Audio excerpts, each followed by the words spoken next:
네, 안녕하세요. 대전한의원 원장 김래영입니다. 오늘은 고지혈증과 관련해서 많은 분들이 오해하고 계신 부분에 대해서 한번 이야기해 보겠습니다. 처음에 이제 고지혈증이라고 얘기 들으시면은 많이들 생각하시는 게 나는 기름진 음식 별로 안 먹는데 왜 그렇지? 옆 사람은 나보다 고기도 많이 먹고 술도 많이 먹고 그러는데 왜 나만 고지혈증일까? 뭐 이렇게 억울해 하시는 경우들이 많습니다. 그래서 오늘은 이러한 억울한 일들이 왜 생기는지 한번 알아볼까 합니다.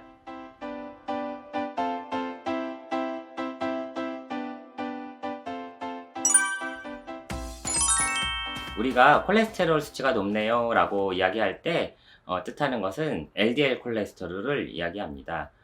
콜레스테롤에는 HDL 콜레스테롤, 고밀도 지단백 콜레스테롤이 있고 LDL 콜레스테롤, 저밀도 지단백 콜레스테롤이 있습니다. 어, 이 중에 우리 콜레스테롤을 진단할 때는 LDL 콜레스테롤이 혈중 기준 수치보다 높을 때 고지혈증이라고 진단하기 때문에 흔히들 LDL 콜레스테롤을 나쁜 콜레스테롤, HDL 콜레스테롤을 좋은 콜레스테롤 이렇게 인식을 하고 계십니다. 하지만 HDL 콜레스테롤뿐 아니라 LDL 콜레스테롤도 사실은 우리 몸에서 꼭 필요한 중요한 요소입니다. HDL 콜레스테롤은 세포와 혈관에서 간으로 돌아오고 있는 콜레스테롤을 이야기하고 LDL 콜레스테롤은 간에서 생성되어서 세포와 혈관 쪽으로 배달되고 있는 콜레스테롤을 이야기합니다. 혈중 LDL 콜레스테롤 수치가 높아졌다는 것은 간으로 회수되어지지 않고 남아있는 콜레스테롤이 많아졌다는 이야기인데요. 혈액 속에 LDL 콜레스테롤이 높아진 상태가 이제 오래 지속하게 되면은 혈관에 이제 콜레스테롤이 쌓이기도 하고 혈관벽을 손상시키기도 하고 혈전을 만들기도 하면서 각종 심혈관 질환의 원인이 되기도 합니다. 네, 그러면 중요한 것은 어떠한 원인으로 LDL 콜레스테롤이 높아졌는가 하는 것이겠죠. 우선 콜레스테롤의 구성을 살펴보면은 우리 몸에 있는 콜레스테롤의 한 15에서 20% 정도만 음식에서 얻어지는 것으로부터 생기는 콜레스테롤이고 나머지 80%는 우리 체내에서 주로 간에서 생성되어서 우리 몸에 존재하게 됩니다. 그렇다는 것은 혈중 콜레스테롤의 많고 적음은 사실 지방질을 많이 섭취했느냐 안 했냐 보다는 대사 과정의 불균형으로 인해서 유발되는 것이 맞다고 보겠습니다. 그러면 대사 과정의 불균형이란 어떤 것을 의미할까요? 이제 크게 두 가지 상황으로 나누어 생각해 볼 수 있습니다. 첫 번째로는 간에서 콜레스테롤을 많이 만들어내는 상황입니다. 우리 몸은 사실은 굉장히 정교하게 대사 과정을 가지고 있기 때문에 필요치 않은 콜레스테롤을 일부러 더 만들어내지는 않습니다. 그렇다는 것은 이제 체내에서 콜레스테롤의 필요량이 늘어났기 때문에 간에서 많이 만들어낸다는 것인데 그렇다면 이제 콜레스테롤이 왜 우리 몸에서 필요하게 되었을까요? 더 많이 필요하게 되었을지 생각해 봐야 됩니다. 우선 콜레스테롤이 어떤 역할을 하는지부터 살펴보면은 주로 이제 세포막이나 혈관벽의 구성 성분으로 쓰이게 되고 우리 몸의 각종 호르몬, 남성 호르몬, 여성 호르몬, 불신피질 호르몬 같은 각종 호르몬의 이제 재료로 쓰이기도 하고 비타민 D와 같은 지용성 비타민의 원료로 쓰이기도 합니다. 따라서 혈관이나 세포막 같은 곳에서 손상이 많이 일어났을 때 이를 복구하기 위해서 재료가 필요할 때 콜레스테롤이 필요하게 되고 그리고 또 호르몬의 양이 적어지거나 호르몬의 활용도가 떨어져 있을 때 호르몬을 많이 만들어내기 위해서 필요하기도 합니다. 그래서 이러한 경우에 간에서 콜레스테롤을 많이 만들어내게 되고 따라서 혈중 콜레스테롤 수치가 올라가게 되는 것입니다. 네, 두 번째로는 간으로 콜레스테롤이 잘 돌아오지 못해서 혈중의 콜레스테롤 수치가 올라가는 상황입니다.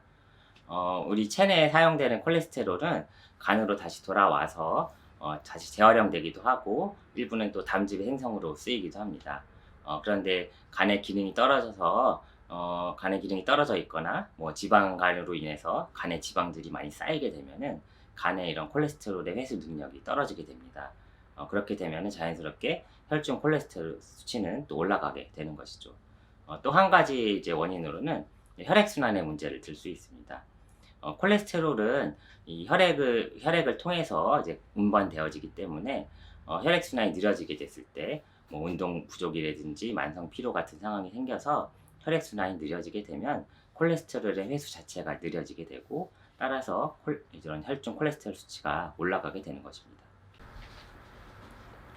네, 이렇게 이제 두 가지 이유에서 간에서 많이 만들어내거나 아니면 간으로 다시 돌아오지 못하거나 할 때 혈중 콜레스테롤 수치가 올라가게 됩니다. 그런데 이게 또 중요한 것은 이 두 가지 상황이 사실은 원인은 하나라는 것입니다. 그것은 바로 체내에 생기는 염증과 산화작용 때문인데요. 우리 몸에서는 끊임없이 이제 대사 과정이 일어나고 또 노화도 진행되면서 필연적으로 생기는 부산물과 노폐물들이 있습니다. 이를 정상적으로 처리하기 위해서 우리 몸에는 항산화 작용과 항염증 이런 기전들이 있는데 그런 우리 능력치를 벗어나도록 체내 노폐물과 독소들이 쌓이게 되면은 신체 곳곳에서 염증과 산화작용이 일어나게 됩니다. 염증과 산화작용이 일어나게 되면은 혈관도 손상시키고 이런 세포를 손상시키기도 하고 이제 간의 기능을 떨어뜨리기도 하고 호르몬의 이제 작용을 떨어뜨리기도 하고 혈액순환을 느리게도 합니다. 이로 인해서 각종 이제 대사 과정들이 이제 많이 발생을 하게 되고 그 중에 하나가 바로 고지혈증인 것입니다. 네, 자 그러면 이제 처음에 가졌던 질문으로 돌아가 보겠습니다. 왜 나는 기름진 음식도 별로 안 먹고 고기도 별로 안 좋아하는데 고지혈증이 생겼을까 하는 것이죠. 이제 앞서 살펴보았듯이 콜레스테롤의 증가를 유발하는 것은 단순히 지방질의 섭취가 많고 적었냐보다는 대사 과정의 불균형, 특히 염증과 산화작용으로 인한 원인이 더 큽니다. 따라서 염증과 산화작용을 유발하는 이제 모든 요인들이 고지혈증을 일으키는 원인이 되겠습니다. 식생활에서는 당분이나 트랜스지방, 식품 첨가물 같은 염증을 유발시키는 음식물들이 많이 섭취했거나 아니면 비타민, 섬유질 같은 항산화 작용을 하는 식품의 섭취가 적었을 때가 원인이 되고 일상생활 속에서는 뭐 운동 부족, 피로, 만성 피로, 스트레스, 지속적인 스트레스와 같은 요인들이 몸의 염증과 산화를 일으키는 원인이 되겠습니다.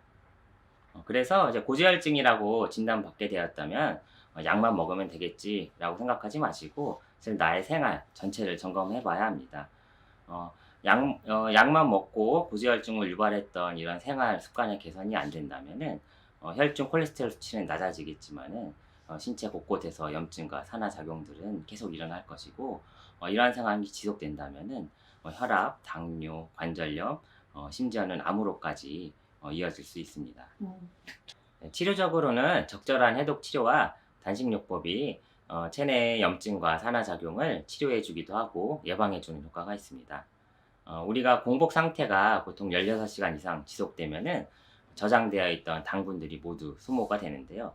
당분들이 소모되고 나면은 세포에서는 자가포식 작용을 일으켜서 체내에 남아있던 노폐물이나 지방질들을 태워내면서 에너지를 만들어내게 되고 이 과정에서 몸에 쌓여있던 염증과 염증으로 인해 생겼던 상처들이 빠르게 회복됩니다. 경우에 따라서는 이런 세포의 자가포식 작용을 방해하지 않으면서 단식을 더 오래 지속할 수 있도록 한약과 효소들을 복용하기도 합니다. 이런 다른 보조 없이 혼자서 단식을 하실 때는 보통 하루 내지 이틀 정도까지 권해드리고 3일 이상 단식을 원하신다면 보조제의 도움을 받으시는 것을 권해드립니다. 네, 자 오늘은 이렇게 콜레스테롤과 고지혈증에 대해서 이야기해 보았습니다. 건강에는 왕도가 없다라는 말이 있듯이 고지혈증 관리에서도 약만 챙겨 먹으면 되겠지라고 생각하시는 것보다는 매일매일의 건강한 습관을 쌓아가시는 것이 꼭 필요하다고 생각됩니다. 오늘의 이야기가 여러분들의 건강한 삶에 도움이 되었기를 바라고 다음에 더 좋은 영상으로 찾아뵙겠습니다. 감사합니다.